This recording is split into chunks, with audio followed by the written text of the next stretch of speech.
بسم اللہ الرحمن الرحیم۔ السلام علیکم۔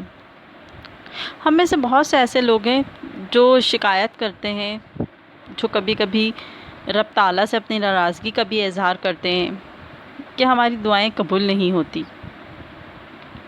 لیکن میں آپ کی توجہ اس چند غلطیوں پر دلوانا چاہوں گی کہ جو بعض اوقات ہم سے جانے یا انجانے میں سرزد ہو جاتے ہیں، اور اس کی وجہ سے بھی ہماری دعائیں بعض اوقات قبول نہیں ہوتی۔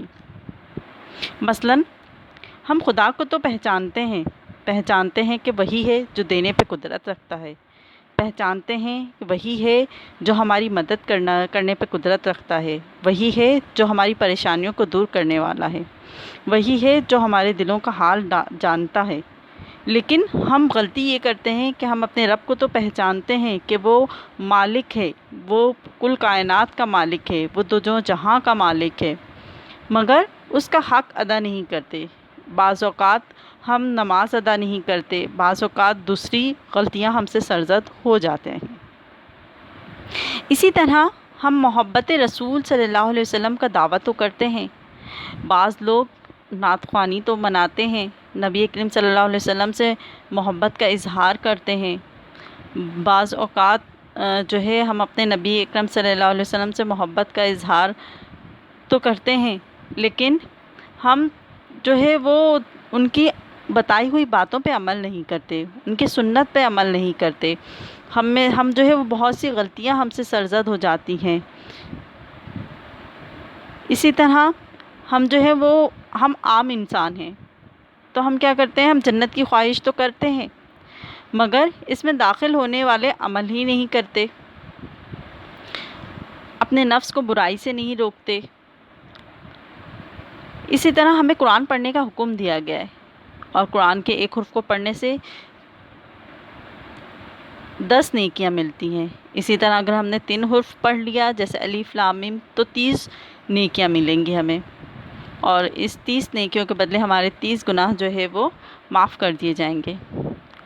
اسی طرح قرآن کو پڑھنے کا حکم ہے، لیکن ہم کیا کرتے ہیں، قرآن پاک کو بالکل محفوظ اور بہت ہی خوبصورت غلاف میں جو ہے وہ رکھ کر اس کو بھول جاتے ہیں، اور اسے پڑھتے ہی نہیں، اسے کھولتے ہی نہیں۔ جب ہم اسے پڑھیں گے ہی نہیں تو اس کی باتوں پر غور و فکر کس طرح سے کریں گے؟ یہ ہمیں پتہ ہی نہیں چلتا کہ ہمارا رب ہم سے کیا چاہتا ہے۔ جب ہم پڑھیں گے نہیں، سمجھیں گے نہیں تو اس پر عمل بھی نہیں کر پائیں گے۔ یہ بھی بہت سی خامیوں میں سے ایک خامی ہے۔ اسی طرح ہم کیا کرتے ہیں، جنت کی خواہش کرتے ہیں، جنت کی خواہش تو کرتے ہیں لیکن اس پہ جانے والے عمل ہی نہیں کرتے، اور جہنم سے پناہ بھی مانگتے ہیں، لیکن ہم کیا کرتے ہیں، اپنی نفس کو جو ہے وہ اس برائی سے روکتے ہی نہیں ہیں، بلکہ اس برائی میں مبتلا ہو جاتے ہیں۔ کس طرح سے کہ ہم کسی کی جو ہے وہ غیبت کرتے ہیں، چغلی کرتے ہیں، اس کے پیٹھ پیچھے اس کی برائیاں کر رہے ہوتے ہیں، تو ہمیں اس سے جو ہے وہ اپنے آپ کو بچانا چاہیے ہر ممکن حد تک، کیونکہ یہ تمام چیزیں ہمیں رب تعالیٰ سے دور کرنے کا سبب بنتا ہے۔ اسی طرح جب ہمارے بہت پیارے ہم میں سے جو ہمارے عزیز ہیں، رشتہ دار ہیں، دوست ہیں، اگر کسی کا بھی انتقال ہو جائے تو ہم ان کی تدفین تو کرتے ہیں، انہیں دفناتے تو ہیں، مگر خود عبرت حاصل نہیں کرتے۔ مثلاً اس طرح سے کہ ہم جو ہے ہم اس سے اس طرح عبرت حاصل کریں کہ ہمیں بھی تو ایک دن جانا ہے۔ جب ہم قبر میں جانے کا خوف رکھیں گے دل میں، تو اس کے لیے جو ہے وہ ہم ایسے عمل بھی کریں گے۔ ہمیں جب جنت کی خواہش ہوگی تو ہم چاہیں گے کہ وہ جس طرح سے ہمیں جو ہے وہ اندھیرا پسند نہیں ہوتا، تو ہم چاہیں گے کہ ہمارے قبر میں جو ہے وہ روشنی ہو۔ تو جب ہم روشنی چاہتے ہیں تو اس کے لیے ہمیں جو ہے وہ اس طرح کے کام تو کرنے کہ اللہ پاک ہماری قبر کو پر نور کر دے، ہمیں جنتی لباس پہنائے، ہمارے قبر میں ایک جنت کا دروازہ کھول دے، اور اللہ رب العالمین ہم سب کے قبر کو پر نور کرے، آمین۔ ہم دوسروں کی عیب جوئی تو کرتے ہیں لیکن اپنے عیب نہیں سدھارتے، یعنی ہمیں کیا کرنا چاہیے کہ ہمارے اندر جو بھی عیب ہیں، چھوٹے بڑے جو کچھ بھی خامی اور برائی ہے، ہمیں اسے سدھارنے کی ہر ممکن کوشش کرنی چاہیے۔